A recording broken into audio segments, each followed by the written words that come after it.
total defense expenditure via NATO is coming from the US. Like, 50%. And what are they giving in return? This is a very good question to ask. 50% is doing a disservice to it. It's like 70 or 80% or some shit. Oh yeah. And this is like all of Europe. It's basically one country funding an entire continent's defense.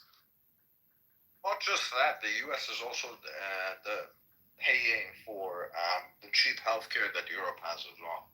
This is, by the way, the only reason why you actually get the healthcare that they keep bragging about. It's because the US is not getting it. Imagine if, like, the US were to apply it to itself instead. Ooh. Yeah. The US is effectively making Europe's healthcare plan cheaper.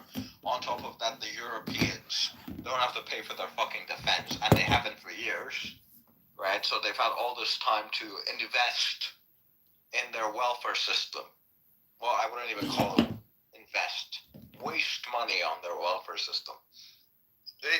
Europe's thing is that they have spent all of the money that they should have been spending on investment, and not necessarily like as government investment, but just like staying the fuck out of the way of private enterprise so that it can make investment, and they have blown it all on consumption.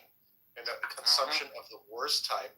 It's consumption on inefficient systems where you overstaff them, you overpay, you're allocating resources in the absolute least efficient manner possible, and you're not doing anything to protect yourself or be independent from a foreign policy standpoint. And like, I think we're going to get free healthcare, and I think we're going to get it because of AI.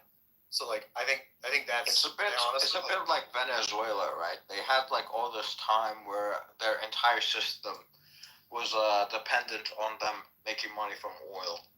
And then they didn't invest it into anything useful. It was just social services. And then when the price of oil crashed, their entire country went to shit. Yep.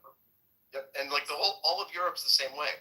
The North Sea oil in Britain, right? Norway turned around and put it into a sovereign wealth fund. All of their oil revenues and gas revenues. Britain took it and they spent it on the fucking NHS, right? So like, it's just, they've done the absolute, and the thing about NATO, which is even crazier. Forget the like amount that you spend. That's one thing, right? If you then look at the shit that some of these countries have said in the last week and a half, and then you compare it to like what they actually have in terms of boots on the ground. Ireland, prime example, neutral country notionally, but they go out and their foreign minister says, after Donald Trump's disgraceful treatment of Ukraine, we stand with Ukraine. And then you look up the numbers and you go, well, gee, I wonder how many men are in the Irish Armed Forces? And the answer is about 5,000. So they have less than like a brigade combat team. And this is across all three services. They maybe have one brigade combat team. If you assume that every single one of those people is not a brigade combat team. How many people are in a battalion or in a regiment? Loans that Ukraine is going to have to pay back. It's wild how they don't have any backbone. There's no generosity. It's, we'll give you this money, you pay it to us back, but the U.S. is giving it fucking financial support for free. Yeah, we got grifted. The Europeans are like, some people in Europe get it. Like Mario Draghi understands that like if they don't wake up from the slumber they're in, like, and start really radically changing the way that they do things, Europe is over, right? It's finished. It's not coming back. They're not reproducing. They're not having children. They're not building anything. They don't have an economy. They don't have any internet businesses. They don't have any AI businesses. They don't have any electricity. They don't have any energy. They don't have any weapons. They don't have a space program, right? The closest thing Europe comes to a space program is like a fucking quadruple shot espresso. Like that's it, right? That's the closest they're going to get to the moon.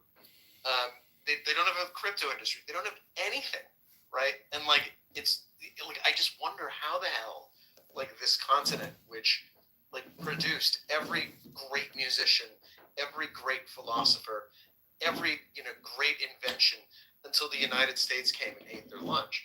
Suddenly, like it's just a bunch of people going, man, we couldn't possibly like build anything or like have a nuclear power station or like invent anything or have any businesses. So like the scale of change that you're at least